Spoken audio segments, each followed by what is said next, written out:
सहनाववतु सहनौ भुनक्तु सह वीर्यं करवावहै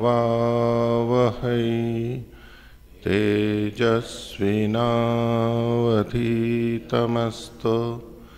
मा विद्विषावहै। ओम शांति शांति शांति।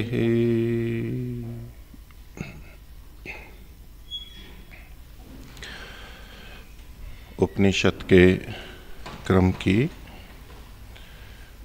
ये तीसरी कक्षा है। ध्वनि तेज कीजिए। ईशोपनिषद की दृष्टि से ये दूसरी कक्षा है और आगे हम उपनिषद की दृष्टि से ही 1, 2, 3 कक्षाओं का संख्या करेंगे। अगले उपनिषद की होगी तो वो 1, 2, 3 देखेंगे। तो ईशोपनिषद या ईशावास्योपनिषद के प्रथम मंत्र को हम कल देख रहे थे। मंत्र है ईशावास्यमिदं सर्वं यत्किंच जगत्याम जगत तेन त्यक्तेन भुंजीथा मां गृधः कस्य स्वित्थनम। तो बहुत ही प्रसिद्ध मंत्र है। इसके एक एक अंश को भी सूक्ति के रूप में लोग प्रयोग करते हैं। ईशावास्यमिदं सर्वम, ये भी एक सूक्ति है। ये सारा जगत है ये ईश्वर से व्याप्त है, यानी ईश्वर सर्वव्यापक है। तेन त्यक्तेन भुंजीथा, इसको भी सूक्ति के रूप में लोग प्रयोग करते हैं कि संसार में कैसे भोग करना है, त्यागते हुए भोग करना है। मां गृधा, दूसरे के धन का लोभ मत करो, लोभ मत करो मां गृधा, अथवा मां गृधा कस्य स्विद्धनम, उसके अर्थ को हम देखेंगे। तो कल हम बात कर रहे थे तेन त्यक्तेन भुंजीथा। तो यहां पर त्याग भी है और भोग भी है, दोनों बातें लिखी हैं। सामान्यतया धर्म और अध्यात्म के क्षेत्र में ये दो अलग अलग बातें मानी जाती हैं। हम भोग कर रहे हैं तो त्याग नहीं कर रहे हैं, और त्याग कर रहे हैं तो भोग नहीं कर रहे हैं। भिन्न बातें होती है ना, कि ये वैराग्य का मार्ग है, ये भोग का मार्ग है, दो अलग अलग है। ये प्रेय मार्ग है, ये श्रेय मार्ग है। तो जब हम भोगों की तरफ जाते हैं इसका मतलब है त्याग नहीं कर रहे हैं, ऐसा माना जाता है। और जब त्याग वाला मार्ग अपनाते हैं कि हमें त्याग करना है, इसका मतलब है भोग नहीं करना है। इन दो को, त्याग और भोग को, परस्पर विपरीत माना जाता है, समझा जाता है। लेकिन यहां क्या उपदेश दिया गया? त्यागते हुए भोगो। तो हमारे को यहां विधि की गई है ईश्वर के द्वारा, क्योंकि ये वेद मंत्र है कि त्यागते हुए भोगना है, मतलब त्यागना भी है और भोगना भी है। जब दो विपरीत बातें हैं, त्यागना और भोगना, तो या तो त्याग होगा या भोग होगा, दोनों कैसे हो सकते हैं? वो ही विशेषता यहां पर कही गई है कि त्यागते हुए भोगना है। अब हम यहां देखें कि परमात्मा हमारे लिए, मनुष्यों के लिए क्या विधि कर रहा है। भोगने की विधि कर रहा है या त्यागने की विधि कर रहा है? विधि का मतलब है विधान करते हैं, आदेश देते हैं। दो बातें होती हैं, विधि और निषेध। निषेध का मतलब है मना करते हैं। जैसे कि आगे ही कहा मां गृधः, लोभ मत करो, ये निषेध वाक्य है। निषेध करते हुए हमें कुछ बताया जा रहा है कि ये मत करो, और जो करने योग्य होता है उसको कहते हैं विधि।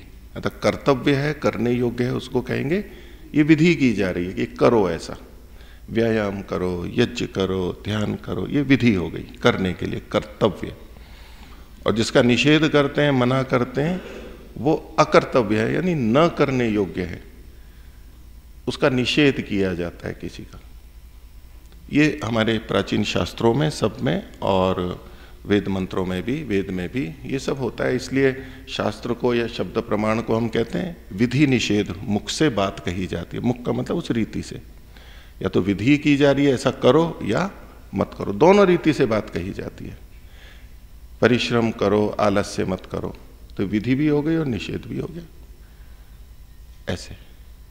तो ये हमारे वाक्य। तो यहां विधि जो की गई है, त्यागते हुए भोगे, मैं बीच बीच में पूछ भी रहा हूं, आप लोग बोल सकते हैं उस बात को कि यहां त्यागने की बात कही गई है या भोगने की बात कही गई है? दोनों की बात कही गई है।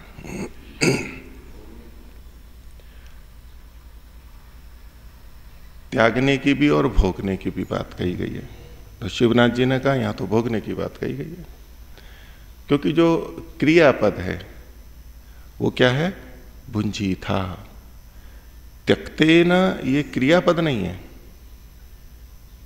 ये शब्द रूप है, और ये त्यक्तेन विशेषण बन रहा है। या तो तेन त्यक्तेन के साथ में हम जोड़ेंगे अथवा भुंजीता के साथ में जोड़ेंगे। तो क्रिया या विधि तो भोगने की ही की गई है, पर वो भोगना कैसा हो वो साथ में बताया गया है। ठीक है, तो प्रथम दृष्टया विधि किसकी की गई है? भोगने की। और फिर वो कैसा हो तो त्यक्ते न, त्यागते हुए भोगो, जब हम ये अर्थ लेते हैं। मीमांसा दर्शन में जब वेद की और इसकी चर्चा आती है कि वेद की आवश्यकता क्या है, ये तो हम वैसे भी जान लेते हैं, बिना वेद को पढ़े भी तो हम बहुत सारी बातें जान लेते हैं। तो वहां उन्होंने एक बात कही कि जो हम ऐसे नहीं जान पाते हैं उसको वेद बताता है। तो एक होता है अनुवाद, तो जो चीज कही गई है या हमें पता है उसका उल्लेख होना, और वो करते हुए फिर कुछ नई चीज कही जाती है, नई बात कही जाती है। तो जो भोग हैं वो तो हमें स्वतः ही प्राप्त है, भोग की विधि नहीं होगी। क्रियापद देखेंगे तो भोग की ही विधि है, वो बात ठीक है आपकी वाक्य रचना से। लेकिन कोई भी प्राणी हो, और मनुष्य को ले लीजिए, चूंकि ये मनुष्यों का है, उसको जन्म दे दिया, बुद्धि इंद्रियां दे दी, संसार में आया, क्या किसी भोग को उसको सिखाने की आवश्यकता है? अर्थात अपना जीवन जीने के लिए जैसे पशु आदि अपने सामान्य कर्म करते हैं, श्वास लेना सिखाया जाता है, पानी पीना सिखाया जाता है, पशुओं को विशेष रूप से ले, खाना और भी जो उनकी क्रियाएं हैं। भूख लगती है वो खाएगा, प्यास लगती है वो पिएगा। इंद्रियां ऐसी ही बनाई गई हैं, हमारी हमें इच्छा होगी, कामना होगी, और हम उसको प्राप्त करने के लिए प्रवृत्त होंगे, और बाधा होगी तो हटाएंगे। अभी प्राप्त करने की बात है भोग की। ऐसा ही मनुष्य को है, ठीक है, मनुष्य को सिखाया जाता है ऐसा करो, ऐसा मत करो, ऐसे पियो, ऐसे खाओ, सिखाना होता है। लेकिन मूल जो खाने पीने की प्रवृत्ति है वो तो हमें स्वतः प्राप्त है, उसे ही तो भोग कहते हैं। तो वास्तव में यहां पर भोग तो स्वतः प्राप्त है, तो इसमें वास्तव में कथन किस बात का है? कि उसकी विशेषता को, कि ये जो आप भोग कर रहे हो, जो आपको स्वतः प्राप्त है, ये संसार की चीजों का उपयोग उसको त्यागते हुए करो। तो मूलतः किस चीज को कहना चाह रहे हैं? त्याग पूर्वक भोग को, केवल भोग को नहीं, त्याग पूर्वक भोग को कहना चाहते हैं, यही विशेषता है। और एक दृष्टि से ये पूरे हमारे वैदिक धर्म का, अध्यात्म का, धर्म का एक सार है। केवल इतना भी सूत्र पकड़ लिया तो न जाने कितनी बातें हमारी ठीक हो जाती है। एक ही सूत्र इतना पर्याप्त है। तो तेन त्यक्तेन भुंजिता का एक अर्थ देखा कि उस परमात्मा के द्वारा, क्योंकि ईशावास्यमिदम सर्वम, ईश का उल्लेख किया गया, उसी को सर्वनाम से कहा गया, कि परमात्मा ने जो छोड़ा है दिया है हमारे लिए, मनुष्यों के लिए, उसका सेवन करना है। जो हमारे लिए नहीं दिया, जो अन्य पशुओं के लिए दिया है, उसको हमें नहीं भोगना है। वो उनका है और हमारे लिए जो है वो हमें भोगना है। ये खाना है, ये पीना है, ये नहीं करना है। और फिर मनुष्यों में भी जो हमें दिया है, यानी हम अब व्यक्ति को ले लें, एक हमने पहले मानव जाति के लिए ले कि मनुष्य को क्या खाना चाहिए, क्या नहीं खाना चाहिए, क्या करना है, क्या नहीं करना है, क्या क्या करना है, क्या क्या उपभोग करना है। तो जो परमात्मा ने हमारे लिए नहीं मनुष्य मात्र के लिए दिया, उसे करना। अब हम व्यक्तिगत भी ले लें, मनुष्यों में भी तो सब भेद होते हैं। तो जो हमारा है, जिसको हम भोग कर रहे हैं, जो परमात्मा ने प्रदत्त किया या परमात्मा की व्यवस्था से हमें मिला है, या कहें हमारे कर्मानुसार मिला है, उसका हमारा जो है उसका भी त्याग पूर्वक भोग करना है। तो परमात्मा के द्वारा जो दिया गया है, परमात्मा के द्वारा जो वेदादि का निर्देश करते हुए दिया गया है, ज्ञान दे के किया गया, उसके अनुसार करना। वो सारा वेद का विधान आ गया, जो भी है सब चीजों का ग्रहण हो गया। अब उसको हम छोटे छोटे टुकड़ों में कर देते हैं कि जो हानिकारक है उसको हटा करके सेवन करो। जैसे महर्षि दयानंद जगह जगह लिखते हैं ना, अन्न आदि को साफ करके, कंकर पत्थर हटा करके, हानिकारक हटा दो, जो उपयोग है वो ले लिया, हर चीज नहीं लेनी है।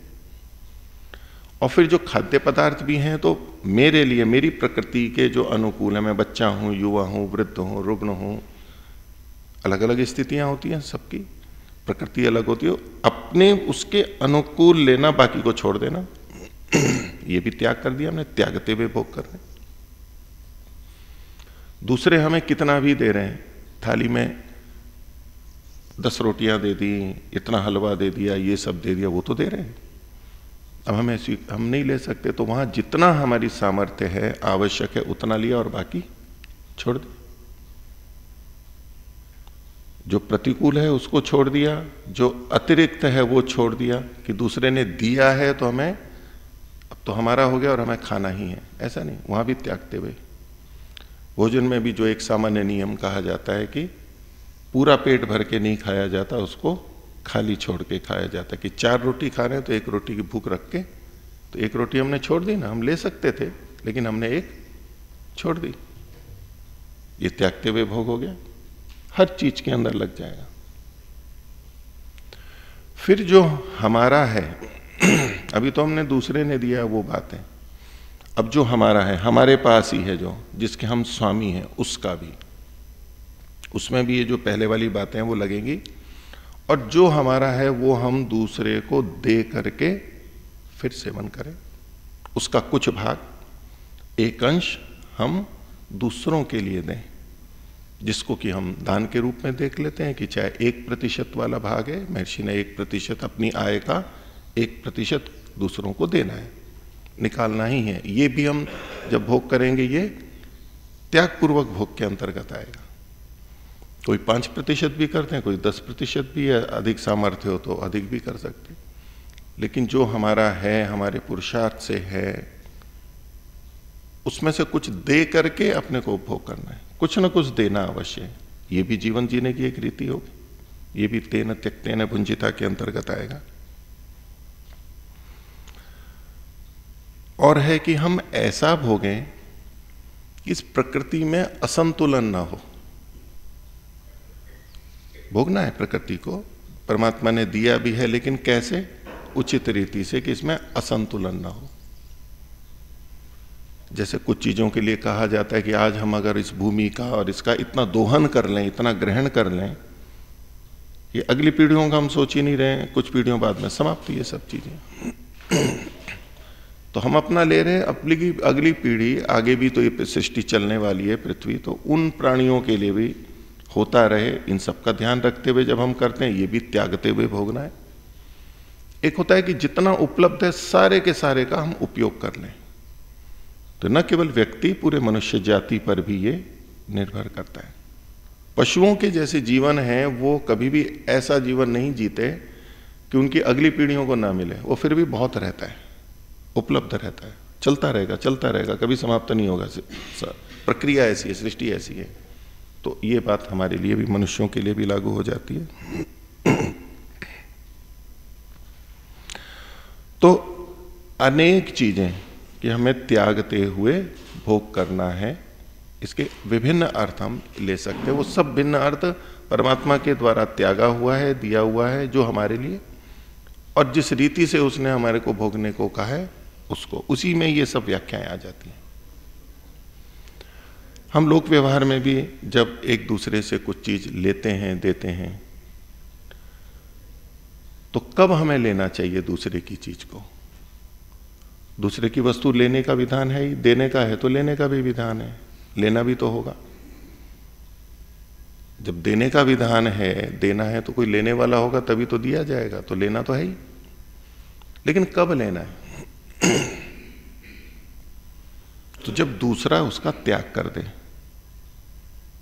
एक तो ये है कि उसने छोड़ दिया तो हम ले सकते हैं, वो जा रहा है और उसने कोई कागज या कुछ भी चीज है उसने फेंक दी, बस वैसे ही, उसको काम की नहीं है, छोड़ दिया है। अब उसमें कोई दूसरा अगर उसको उठा ले, उपयोग में ले ले, तो कोई आपत्ति है? उसने छोड़ दिया है, उसने अपना स्वामित्व तो छोड़ दिया है। हम जैसे कचरा छोड़ देते हैं, दूसरे उठा लेते हैं, बीन लेते हैं, उसका काम में ले लेते हैं, उसमें कोई आपत्ति नहीं है। दूसरे ने छोड़ दिया, त्यक्ते ना। अब ईश्वर ने छोड़ा, अब उसकी जगह हम ले रहे हैं मनुष्यों ने छोड़ दिया, हम ले लेते हैं, उपयोग कर लेते हैं। उन्होंने छोड़ दिया। हम चाहे विभिन्न चीजों को लेते हैं, चाहे वृक्षों के फल हो गए, पत्ते हो गए, अन्य प्राणियों के द्वारा त्यक्त उनके जैसे गोबर आदि का हम प्रयोग करते हैं, और भी जो चीजें जो उनके द्वारा छोड़ा हुआ होता है उसको हम ले लेते हैं। सांप की कैंचुली ले लेते हैं, ऐसे ऐसे बहुत सारी चीजें। एक है कि हम उनसे, उन्होंने नहीं छोड़ा है, हमने ले लिया है उनसे। हम ले सकते हैं, हमें है कि भाई ये हमारे लिए लाभदायक है, तो हम अगर केवल भोग में होंगे तो हम तो ले लेंगे। उन्होंने नहीं छोड़ा है, लेकिन हम ले रहे हैं। तो जो उनके द्वारा छोड़ा हुआ है, त्यक्त हुआ है, उसको लेने का प्रयास, ये भी एक पूरी शैली है, इसी के साथ जुड़ी हुई।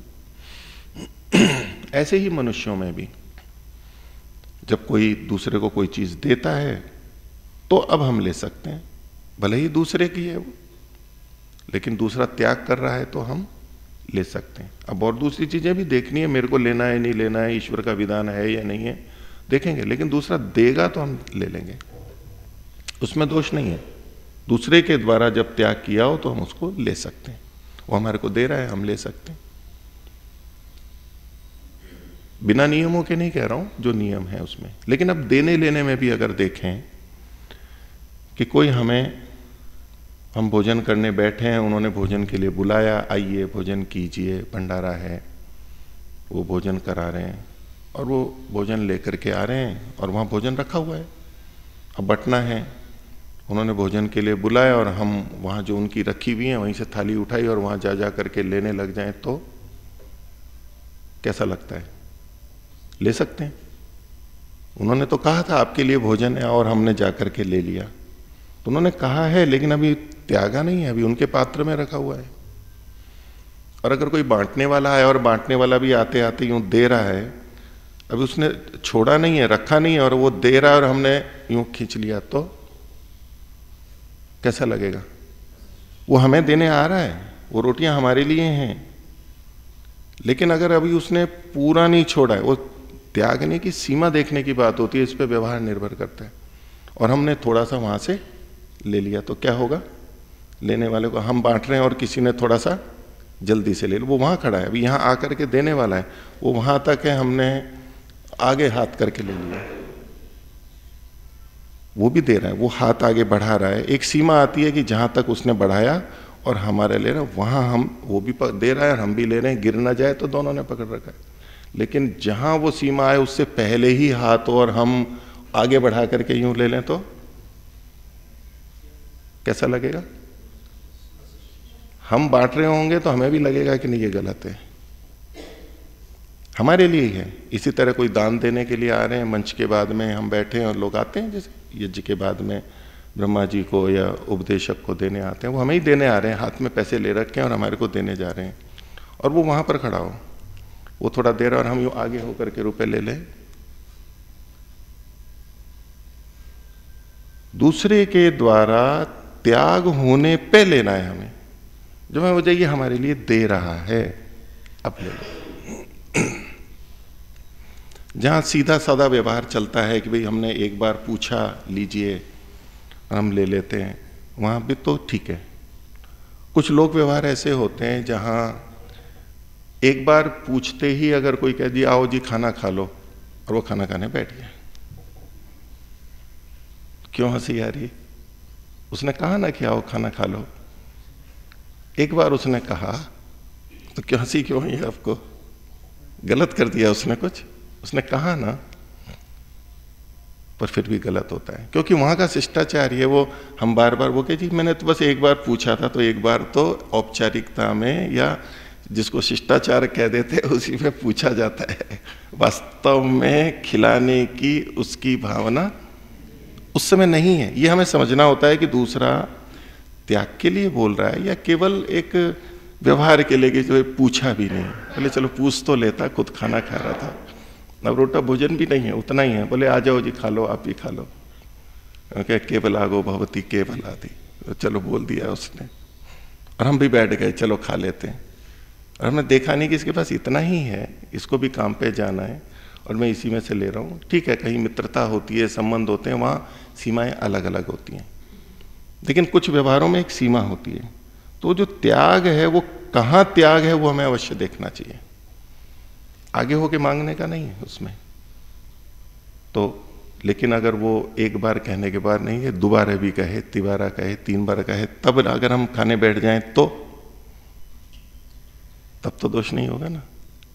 क्यों? वो कह रहा है लेकिन अभी छोड़ा नहीं है उसने, तेन त्यक्तेन नहीं हुआ है वो। और भारत में तो 2-3 बार मान लो कहते हैं, वो जापान का सुना जाता है कि वहां 12, 13, 14 बार कहते हैं ना, तब मानते हैं कि हाँ ये वास्तव में खिलाना चाहता है। वो 4-5 बार बोलो ना फिर कोई खा ले तो वहां अशिष्टता मानते हैं। जैसे हमारे यहाँ एक बार कहने पे खा लो तो अशिष्टता होगी, ऐसे वहां पर 5-6 बार कह लो और फिर कोई खाने बैठ जाए ना तो अशिष्ट है। नहीं 10-12 बार नहीं नहीं लीजिए, नहीं खा लो जी, थोड़ा खा लो, ये कर लो।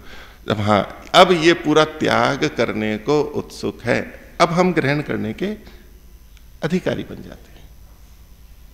तो ये जो तेन त्यक्तेन भुंजिता है, ये बहुत व्यापक है, बहुत व्यापक है। हमारे पास कोई पुस्तक लेने के लिए आया, जी मेरे को पुस्तक देखनी है, तो क्या अच्छा मैं दिखाता हूँ, हमने हाँ भी कर दी, और वो खुद ही जाकर के अलमारी खोल ले तो कैसा लगेगा? अरे भाई मैं दिखा रहा हूं, मैं खोल रहा हूं ना। अच्छा चलो खोल भी हमने लिया और पुस्तक ली और दे रहे हैं, तो हम यूं ही दे ही रहे हैं, तो उसने और आगे बढ़ करके ले ली और यूं कहे कि मैं आपका श्रम बचाना चाहता था कि आप मुड़ करके मेरे तक दोगे, तो उससे पहले ही मैं ले लेता हूं।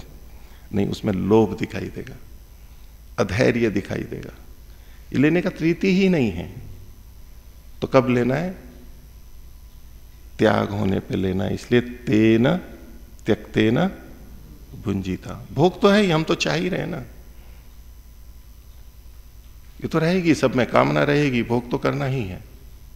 तो तेन त्यक्तेन भुंजिता, उसको त्याग किए हुए को हमें भोगना है। बस यही यहां पर निर्देश किया गया है, यही जीवन की शैली है। अपने आप में एक इतना बड़ा सूत्र है, अगर हम हर चीज का दूसरे ने त्याग किया है तो ही भोगेंगे। कुर्सी पे बैठे हैं या यात्रा में बैठे हैं, किसी ने औपचारिकता में पूछने के लिए आप आ जाइए, वो खड़े हैं, हम बैठे हैं, बोले आ जाइए, बैठ जाइए, वो तुरंत आकर के बैठ गया, वो भी अशिष्ट हो जाता है कई। तो दूध, चाहे वो स्थान हो, धन हो, रोटी हो, पानी हो, हमें जब ये विश्वास हो जाए कि हाँ ये त्याग कर रहे हैं। और कई बार कोई व्यक्ति हमारे को जबरदस्ती चीज दे रहा है दिखाने के लिए, हमें पता है कि ये देना नहीं चाहता है हमारे को, ये खिलाना नहीं चाहता है हमारे को। अब सब जने हैं तो कह रहा है कि नहीं खा लो, नहीं सब जने हैं तो कह रहा है कि ले लो, तो उस समय हमारे को लेने की स्वीकार्यता होती है नहीं होती है? यदि हमें अभी दिखाना है कि नहीं झगड़ा नहीं है लोगों के बीच में और हम भी ले लें, चलो लेना नहीं चाहते लेकिन लोगों के कारण, लेकिन अंदर से क्या होगा? नहीं, ये केवल ऐसे ही दिखा रहा है, वास्तव में नहीं दे रहा है मेरे को। ये मैं आ गया हूं तो बुला लिया है, आ गया हूं तो खिला रहा है, ये दे नहीं रहा है, तो हमारे अंदर भी वास्तव में उसकी स्वीकार्यता नहीं होती। हम कह नहीं अभी नहीं, इससे नहीं लूंगा। देने का भाव तो हो ना। तो ईशावास्यमिदं सर्वम यत्किंच जगत्याम जगत तेन त्यक्तेन भुंजीता। ये भोग के लिए यहां पर कहा गया है, लेकिन त्याग पूर्वक भोगने की बात यहां पर कही गई है। इसको दूसरे ढंग से भी देखते हैं, हमारे यहां व्यवहार में आता है ना। आयुर्वेद में कहा गया कि हम खाते हैं तो थाली में कुछ छोड़ करके उठना चाहिए। थाली होती है ना, उसमें थोड़ी दाल छोड़ दी, थोड़ी रोटी छोड़ दी, सब्जी, जो भी, हलवा। अभी तो हम लोग तो पूरा लेते हैं, वो एक अलग दृष्टि है। लेकिन वहाँ एक विधान किया गया लोक शिष्टाचार की दृष्टि से कि पूरा नहीं खाना चाहिए। अब हमारे यहाँ कोई अतिथि आया हो और वो हम उसके ये आध्यात्मिक व्यवहार छोड़ दीजिए, वैसे उसने पूरा खा लिया और खाते खाते भी खाते हुए थोड़ा पूड़ी के टुकड़े भी हैं तो वो यूँ चुक चुक करके ले रहा है और ये ले रहा है और फिर हाँ जी सारा हो गया। तो जो खिलाने वाला है उसके मन में क्या भाव आएगा? क्या भाव आएगा? अभी भूखा है ये, अभी पेट भरा नहीं है। तो खिलाने वाला तो यही चाहेगा ना कि मैं पूरा खिलाऊं इसको, जब इतना खिलाए तो पूरा भी खिलाऊं। और यदि उसने खाते हुए देखा कि भाई हाँ इसने थोड़ी दाल भी छोड़ दी है, थोड़ा हलवा भी छोड़ दिया है, वो क्या और लो, नहीं नहीं जी बस हो गया है, तो अब वो क्या संकेत चला गया? पेट भर गया है इसका, ये तृप्त हो गया है, ये अतिरिक्त है इसका। तो व्यवहार में वहां पर होता है कि नहीं ये अतिरिक्त है, और वो भी तृप्त हो जाता है कि हाँ मैंने पूरा खिला दिया। और यदि हम पूरा कर लेते हैं तो यूं लगेगा जैसे कि शायद और हो, तो भूखा तो नहीं उठ गया। एक शिष्टाचार के लिए आयुर्वेद में कहा गया है कि कुछ छोड़ करके उठना चाहिए, पूरा नहीं कर लेना चाहिए। और व्याकरण में भी आता है ना, कणय हत्य पिबती, कणय हत्य भुंगते। उदाहरण है, किस अर्थ में है वो? कण कहते हैं छोटे कण को, टुकड़े को। तो कणय हत्य पिबती, कणय हत्य भुंगते, यही उदाहरण है। आ रहे हैं याद? नहीं, कणय मनसी श्रद्धा अप्रतिघाते।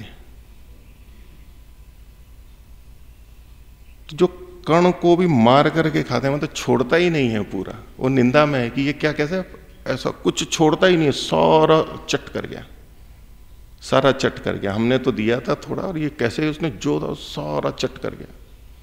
नहीं, लोभ की प्रवृत्ति है, ये निंदा में है वहां पर। कणय हत्या पिबती या कणय हत्या भुंगते, व्याकरण में भी उदाहरण आता है। तो त्याग पूर्वक लिया जाता है। किसी व्यक्ति ने हमें दिया कि जी लीजिए, जैसे कि कुछ चीजें होती हैं, जैसे लौंग है, सुपारी या तो इलायची या ऐसी कुछ चीजें देते हैं ना, अपने पूरा पात्र यूं ही तो देते हैं कि जी लीजिए। तांबूल देते हैं, बहुत सारे रखें, तो क्या करेगा व्यक्ति? ये आजकल टॉफियां देते हैं बच्चों को, तो ये लीजिए, तो उसको क्या करना होता है? वो यूं मुट्ठी भर करके ले, तो कोई बच्चा कहे कि इतनी सारी टॉफियां हैं, ये सब बांट रहे हैं और उसको लेना है, तो वो एक तो होता है एक एक उठाए, एक है वो क्या करेगा? पूरा लेगा। भाई आप दे तो रहे थे, नहीं। दूसरा भले ही वो प्रस्तुत कर रहा है, लेकिन उसने कितना त्याग किया है हमारे लिए, उसका क्या भाव है, उसको समझ करके लेने की बात है, तो हमारी अशिष्टता ना होगी, दूसरे बुरा भी नहीं मानेंगे। तो जो भोजन में बाद में एक तो होता है हम लें तभी थोड़ा छोड़ करके लें, एक है, और एक थाली में हो गया, वो भी हम छोड़ते हैं वहां पर, पेट की दृष्टि से हो गया। और एक है कि इस संसार का हम उपयोग करते हैं कि ये मान करके करें कि एक दिन इसको छोड़ना पड़ेगा, ये मकान एक दिन छूटने वाला है, मृत्यु पे या तो और पहले भी किसी कारण से, ये शरीर छूटने वाला है, ये परिवार छूटने वाला है, ये मेरा यश पद छूटने वाला है। तो इस भाव से कि ये छूटने वाले हैं एक दिन, ये मानते हुए इनका सेवन करें। एक है कि ये मेरा है और मैं भुगता रहूंगा और छूटेगा नहीं, ये सब दुख के कारणों में आता है। तो तेन त्यक्तेन भुंजीता को हम विभिन्न दृष्टियों से देख सकते हैं, व्यापक रूप से। और इसका संबंध हम पीछे से भी देखते हैं कि परमात्मा के द्वारा, ये पिछली पंक्ति से, परमात्मा के द्वारा ये सब जगत व्याप्त है।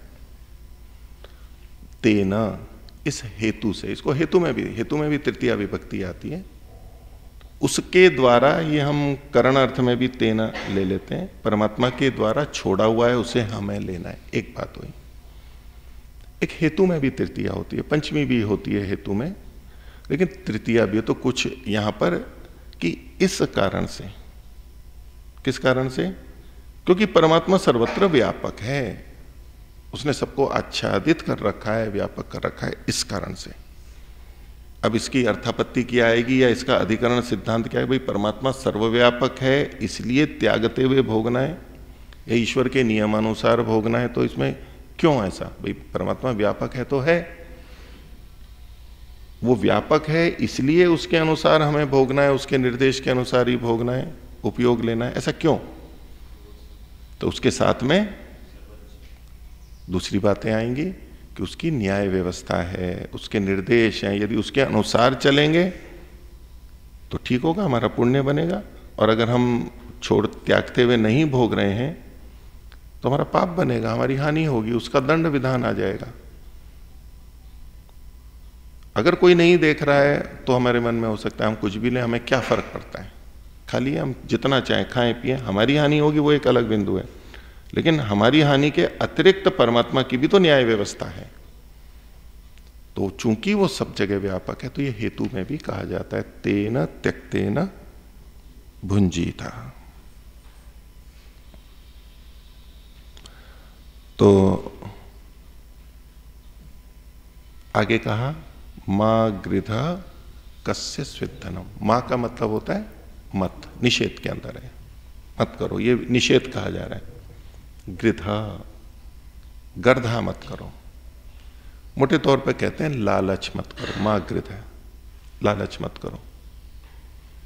वैसे इसका अर्थ होता है शाब्दिक दृष्टि से देखेंगे तो अभिकांक्षा, चाहना।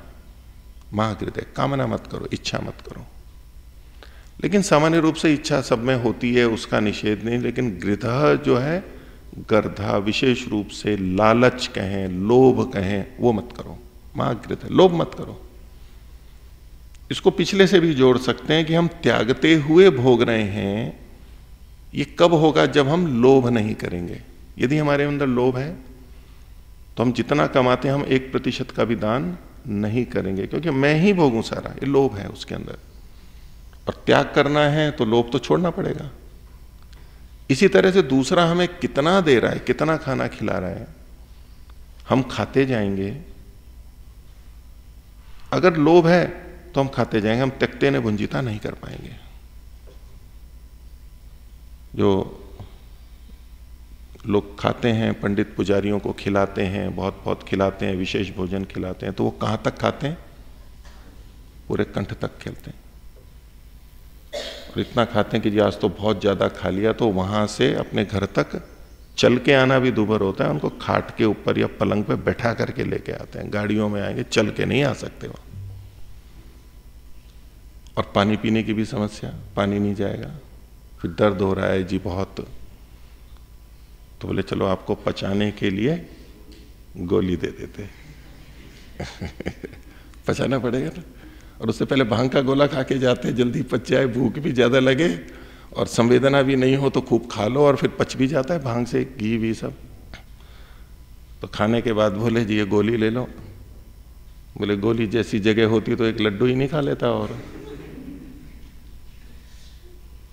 और आचार्य ज्ञानेश्वर जी सुनाते थे कि वहां हरिद्वार में कहा उन्होंने एक साधु देखा, भोज अलग अलग होते रहते हैं, लोग आते हैं, विशेषकर आते हैं, सुबह खाते थे वो खीर, पूड़ी, हलवा, जो भी, रबड़ी और कप सब खा के, और बोले फिर बाद में वो आकर के उल्टी कर देता था, जैसे हम कुंजल करते हैं पानी पी के, उसकी सारे खाए की उल्टी करता था वो। क्यों? आगे फिर खाने जाना है। एक तो है कि भाई सुबह खा लिया, फिर भूख लगी तब खाया, ये थोड़ा उचित है, ज्यादा खाया फिर भी, लेकिन खाया और फिर निकाला ताकि दूसरी बार फिर खा सकें, फिर खाया फिर निकाला तो तीसरी बार खा सकें। लोभ की सीमा कहां तक हो सकती है? तो मां गृधा, गर्धा मत करो, क्योंकि ये जो लोभ है यही कहा जाता है ना पाप का मूल है। लोभ पाप का बाप लोक में कहा जाता है। लोभ पाप का बाप ये कहा जाता है। और संस्कृत में कहा था लोभ पापस्य कारणम। लोभ जो है वो पाप का कारण है। जो पाप प्रवृत्तियां होती हैं उसके पीछे लोभ कुछ ना कुछ होगा, लोभ होगा।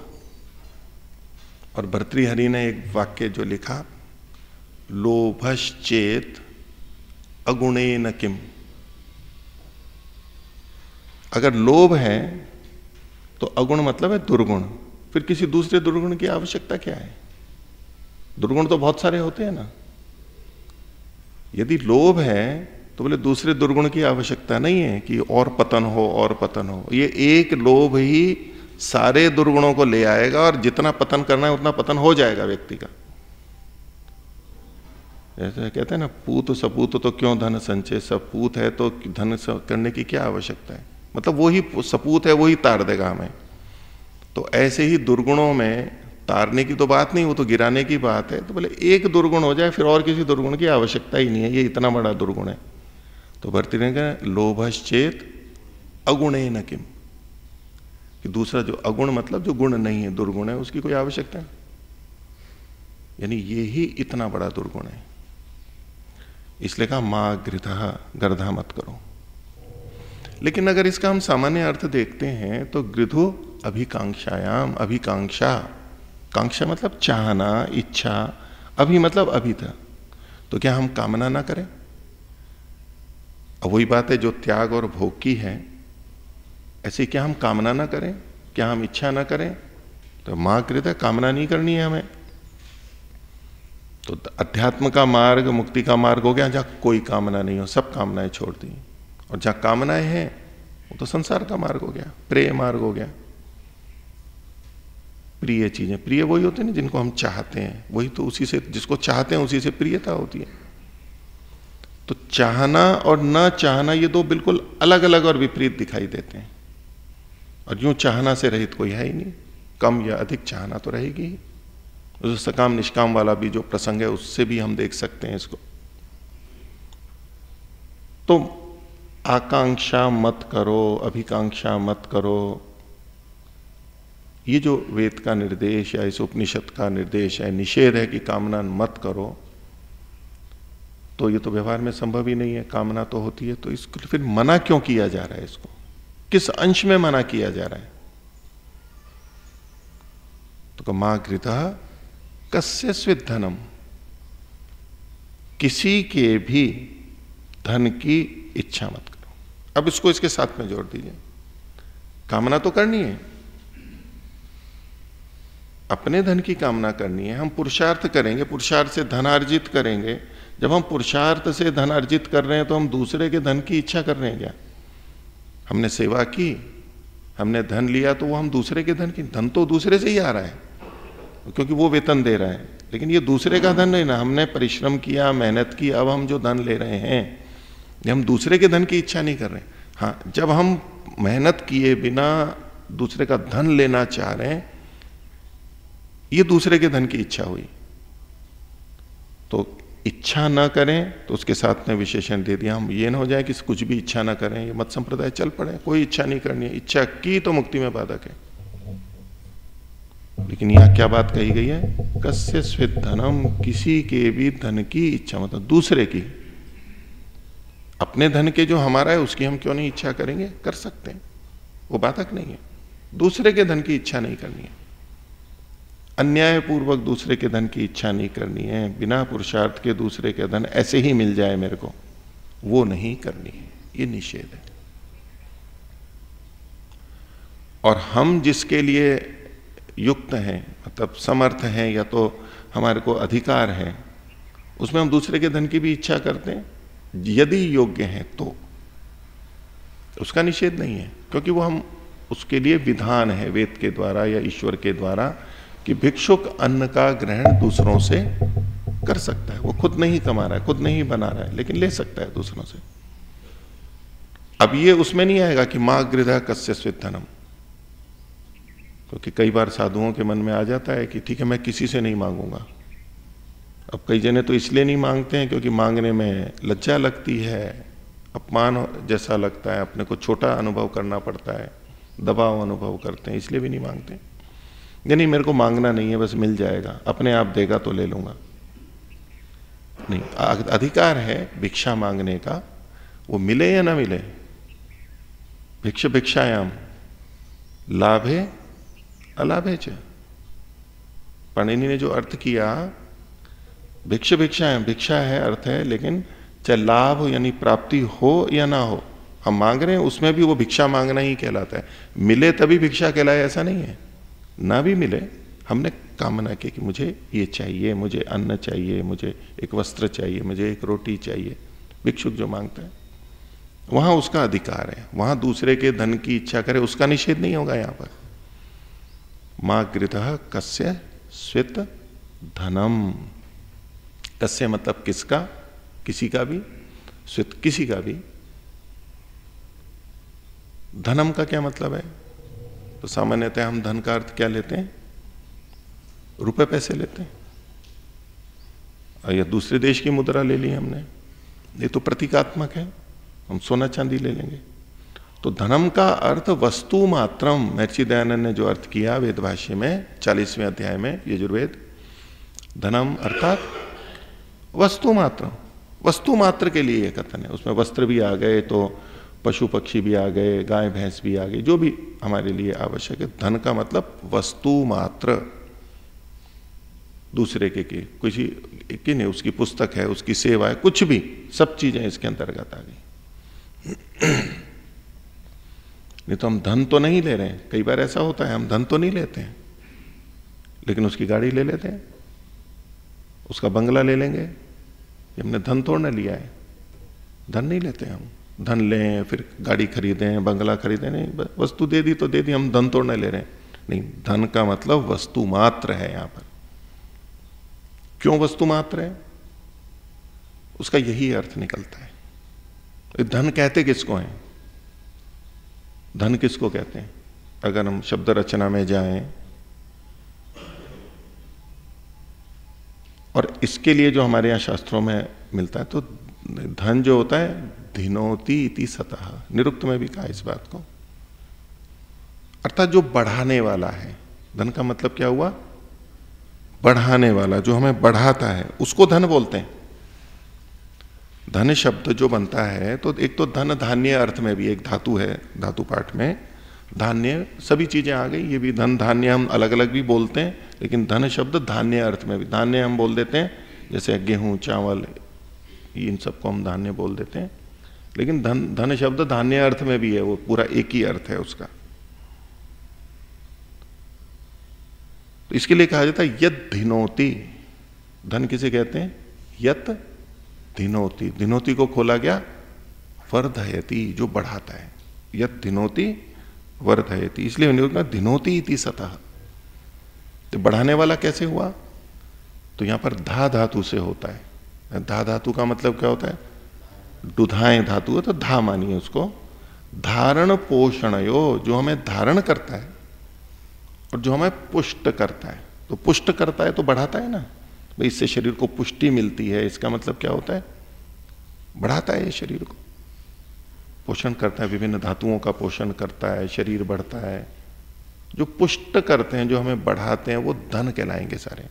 जो हमें धारण करते हैं वो भी धन कहलाएंगे, सभी चीजें वो धन कहलाएंगे। तो इसलिए महर्षि दयानंद ने कहा वस्तु मात्र, सब चीजें यहां पर है। मां गृधः कस्य स्वित धनम, दूसरे के धन की या वस्तु मात्र की भी इच्छा मत करो।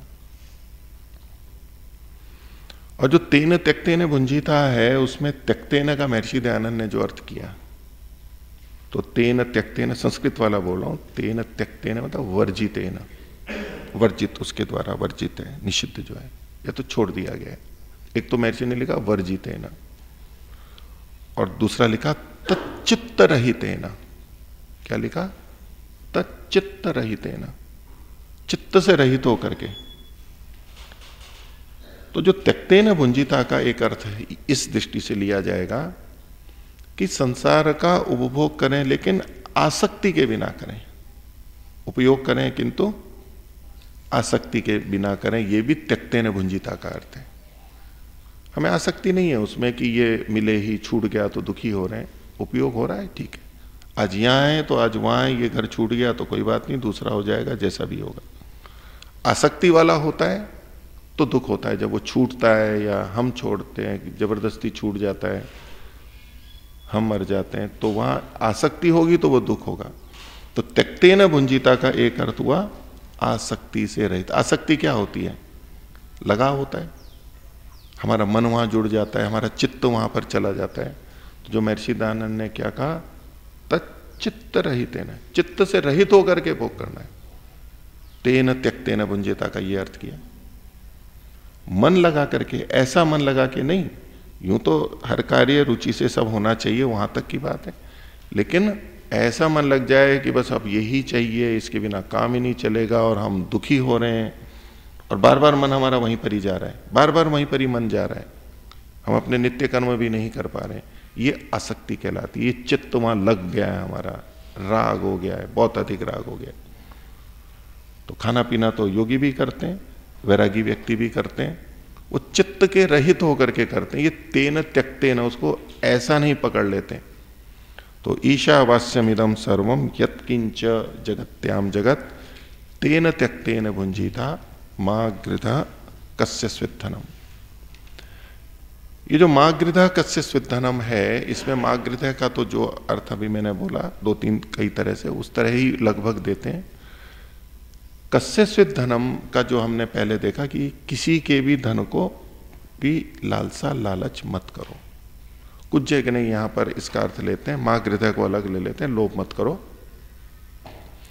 कस्य स्विद धनम, ये प्रश्न अर्थ में स्वित ले लेते हैं। ये किसका धन है? ये किसका धन है? ये जो सब कुछ है, जो वस्तु मात्र है, ये किसका है? तो प्रश्न केवल उठाए, ये किसका है? अर्थात मेरा तो नहीं है, दूसरे का है। दूसरा कौन है? तो परमात्मा का है। ये परमात्मा का धन है, ये अर्थ भी लिया जाता है। ये सब कुछ परमात्मा का दिया हुआ है, उसी का है। तो इसको अपना मान करके मत भोगो कि मेरा है, मैंने कमाया है, और उसको अध्यात्म में दोष भी माना जाता है कि ये अपना मान रहे हैं। नहीं, हमें तो उपयोग के लिए मिला है। तो अपने दृष्टि से ये बात ठीक भी है, लेकिन परमात्मा ने हमें दिया है, हमें हमारे कर्मानुसार दिया है, तो अभी वो हमारे लिए है, तो वो हमारा ही है। अभी ऐसा कहने में भी कोई दोष नहीं है। ये जो शरीर है, ये ठीक है, प्रकृति से बना है, परमात्मा ने की व्यवस्था बना है, लेकिन ये हमारा ही है, अभी हमारा स्वामित्व है इसमें। स्वस्वामी संबंध है, दोषप्रद नहीं है ये। लेकिन हम गर्धा नहीं कर रहे हैं। मां कृधा, तो कोई जने इसका कहता है कस्य स्विद्धनम, ये किसका है? यानी हमारा नहीं है, परमात्मा का है।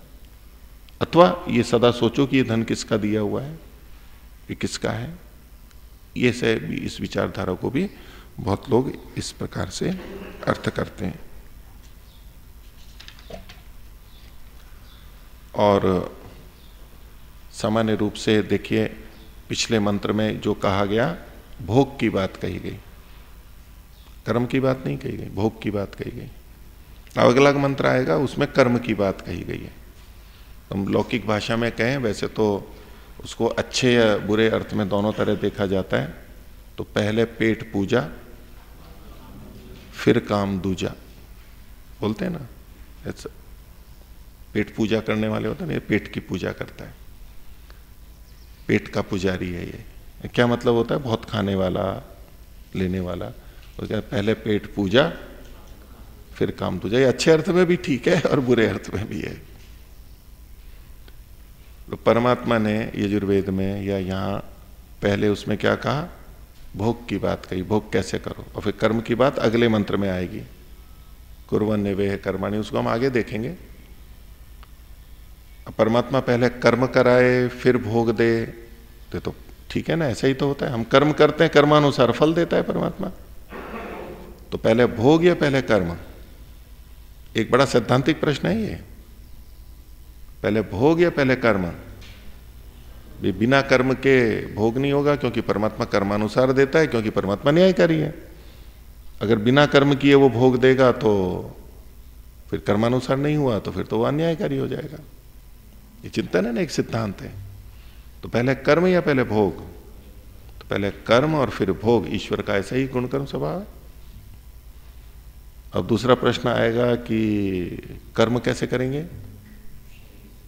शरीर से करेंगे, साधनों से करेंगे। बिना साधनों के तो आत्मा कर्म कैसे करेगा? और उन साधनों का भी भोग कुछ करेगा, उपयोग करेगा, और तभी तो काम में लेगा और तभी तो कर्म करेगा। तो पहले साधन होने चाहिए तभी तो कर्म करेगा, और साधन हमारे को मिले हैं और कर्म है नहीं पहले। अगर कर्म को पहले मानेंगे, उससे पहले भोग, उससे पहले कर्म, तो ये तो अनवस्था दोष हो गया। कौन पहले?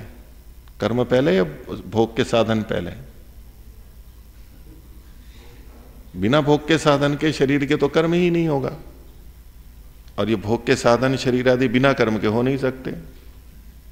तो वो मुर्गी अंडा कौन पहले? बिना मुर्गी के अंडा नहीं होगा, और बिना अंडे के मुर्गी नहीं होगी।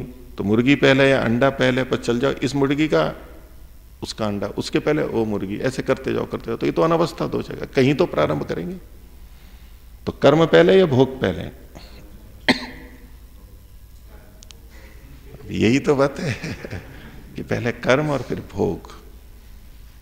अब यहां के जो दो मंत्र हम देखते हैं, पहले मंत्र में तो भोग की बात कही, ईशावास्यम इदम सर्वम यत्किंच जगत्याम जगत, उसने दिया ये तेन त्यक्तेन भुंजीता मां गृध कस्य स्विदनम। मां गृध भी भोग की प्रक्रिया ही बताई जा रही है कि कैसे नहीं भोगना है, कैसे नहीं चाहना है। और कर्म की बात कहां है?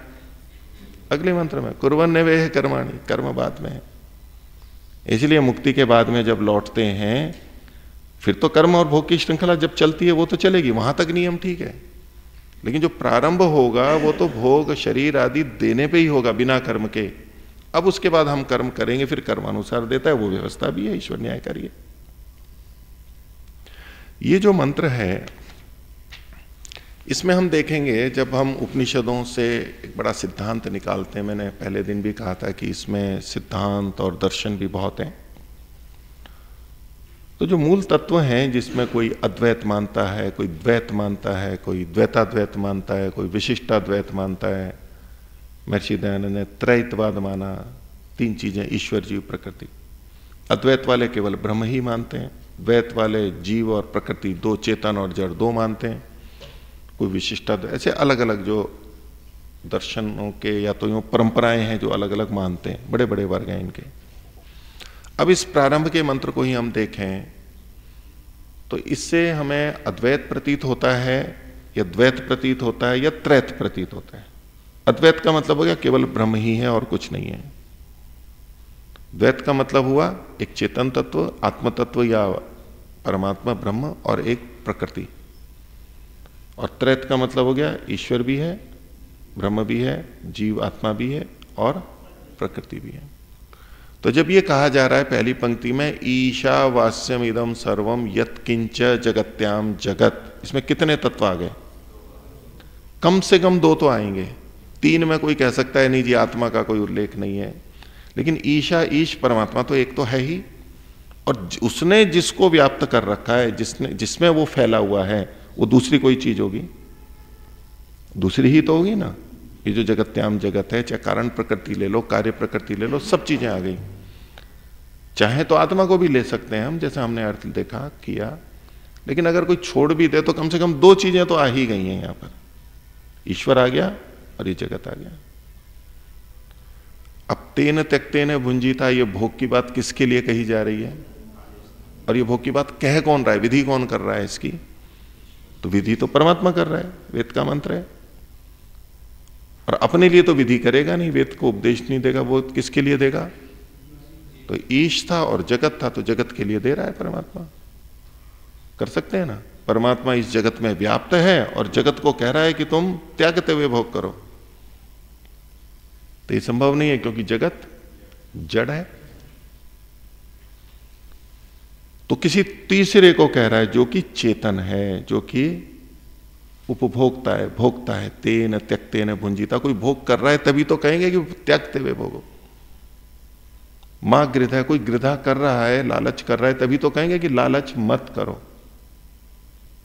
कस्यचित् धनम, किसी दूसरे के धन की, किसी के दूसरे का धन है तभी तो ये बात आएगी कि ये मेरा धन है, ये तेरा धन है। तभी तो मना करेंगे कि किसी का भी धन मत लो। अगर सभी का धन एक है और हम ही अद्वैत में ब्रह्म है, सब कुछ मेरा ही है, तो फिर किसके धन को न लेने के लिए कहा जा रहा है? तो सब तो मेरा ही है ना, सब कुछ मैं ही तो हूं। तो अगर हम इस पूरी भाषा को देखेंगे तो ईश्वर भी इसमें सिद्ध होता है, जड़ प्रकृति भी हमें पता लगती है, और आत्मा चेतन जो हम हैं अलग अलग, उनका भी यहां पर ग्रहण होता है। त्रैतवाद यहीं से ही सिद्ध हो जाता है। लेकिन शंकर भाष्य जब देखेंगे हम, आदि शंकराचार्य जी का जो भाष्य है, उन्होंने 10 उपनिषद का भाष्य किया है, श्वेताश्वतर का नहीं। उस प्रारंभ के जो सारे 10 हैं, इसमें जो क्रम है वो ही उसी क्रम से किया हुआ है।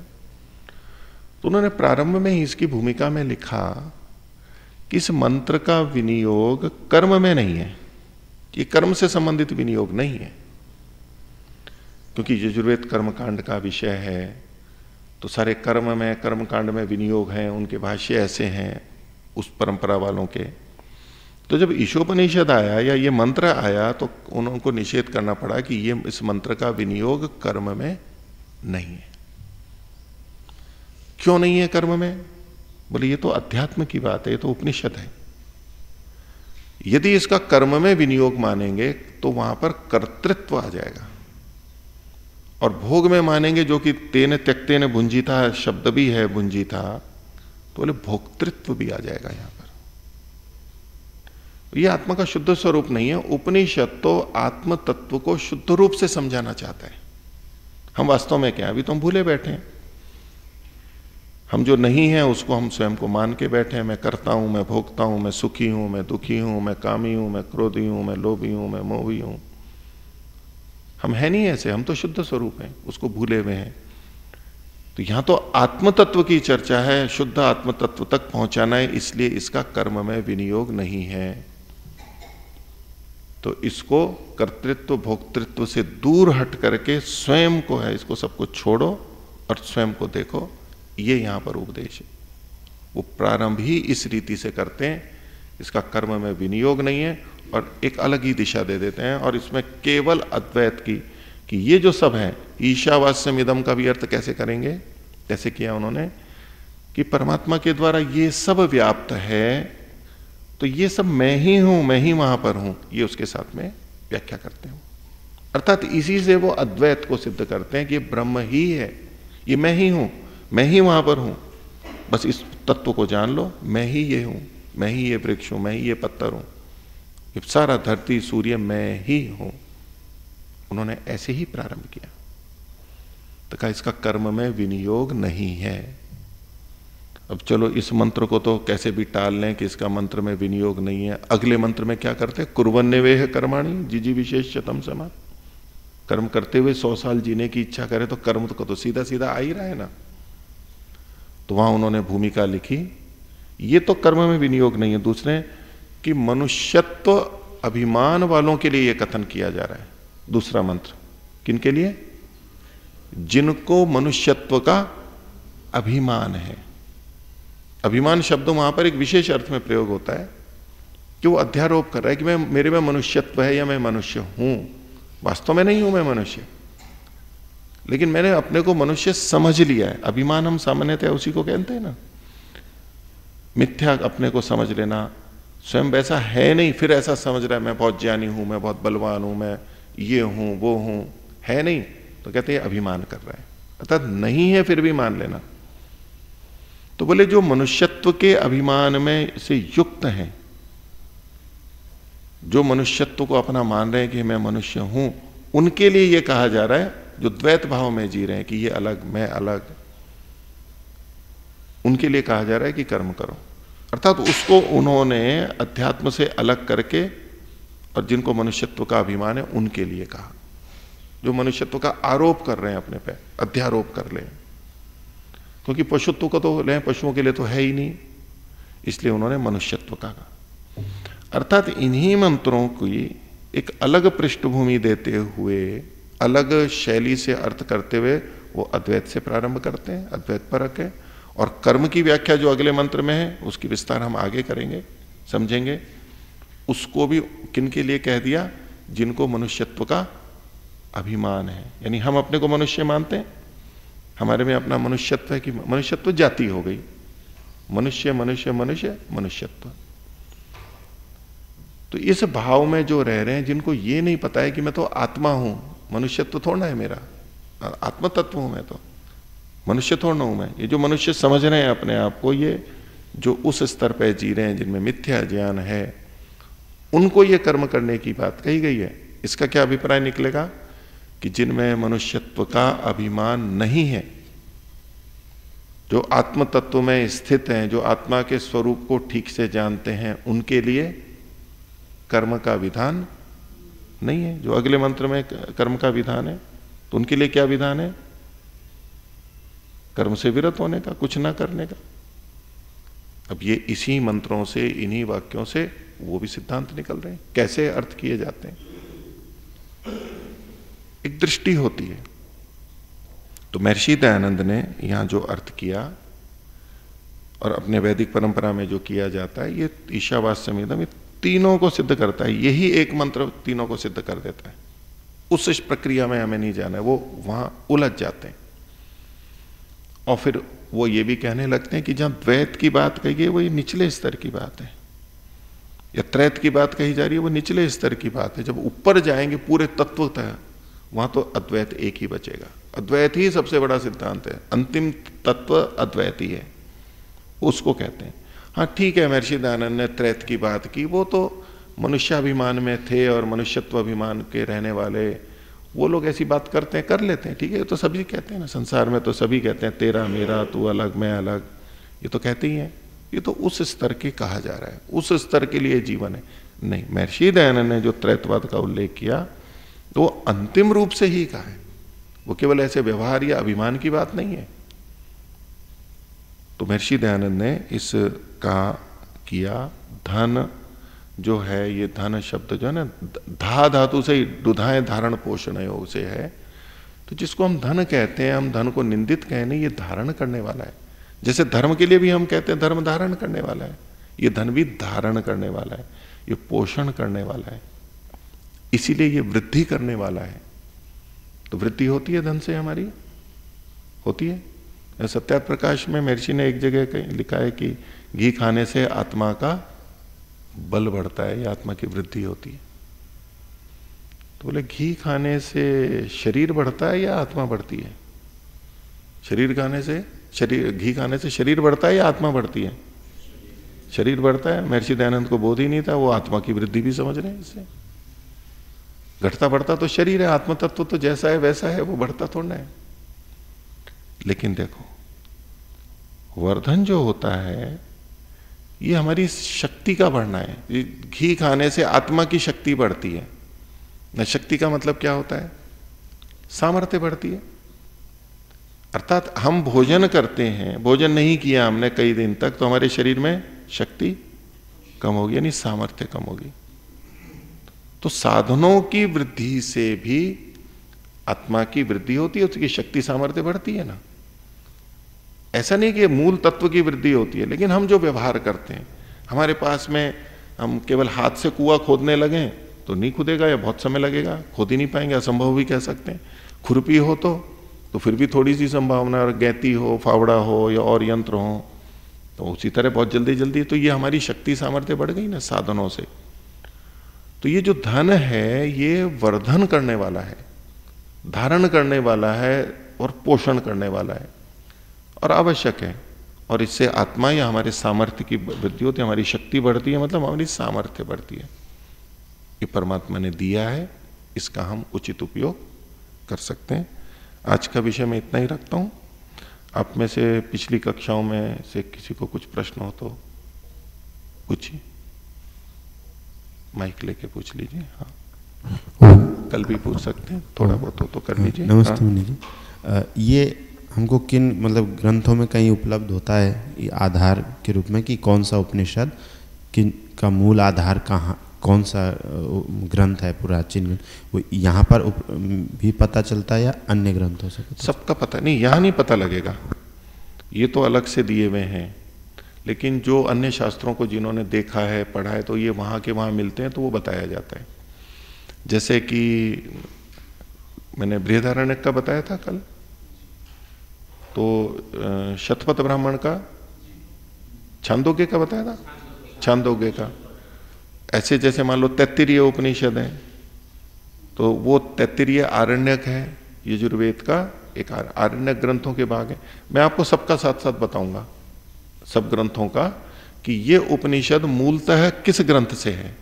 ये सब उपनिषद कहीं ना कहीं से लिए हुए हैं, जो मैंने पहले दिन भी परिचय में बताया था। जैसे गीता या विदुर नीति को हम देखते हैं, उन्हीं दूसरे महाभारत से लिया, ये राम, ये ऐसे ग्रंथों से लिए गए हैं। ऐसे ये भी हमारे दूसरे ग्रंथों से लिए गए हैं। और कई जने, एक बहुत परंपरा है, वो कहते हैं कि ब्राह्मण ग्रंथों का या कर्मकांड का और उपनिषद का परस्पर विरोध है। क्या बोलते हैं? कर्मकांड का और ब्राह्मण ग्रंथ में, कर्मकांड और जो ब्राह्मण ग्रंथों में है, कर्मकांड का और उपनिषद का यानी अध्यात्म का परस्पर विरोध है। जबकि ये सारे के सारे उन्हीं ग्रंथों के भाग हैं। जब किसी ग्रंथ का एक अध्याय है, भाग है, वो परस्पर विरुद्ध कैसे हो सकते हैं?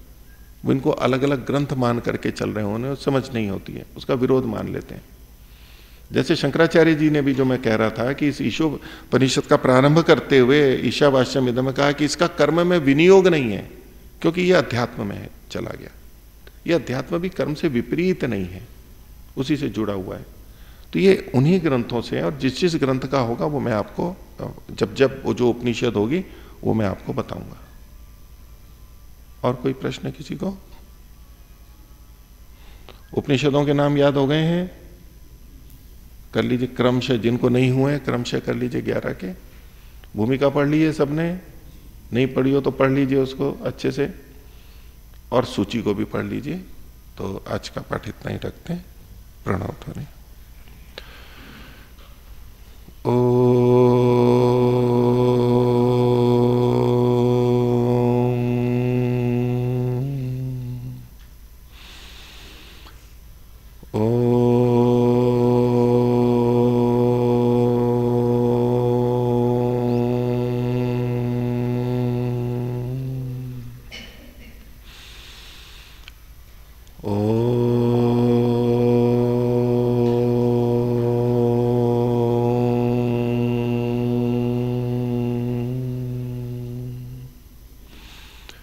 शांति शांति शांति। सर्वेभ्यो नमः। सभी को सादर अभिवादन। ओम शांति।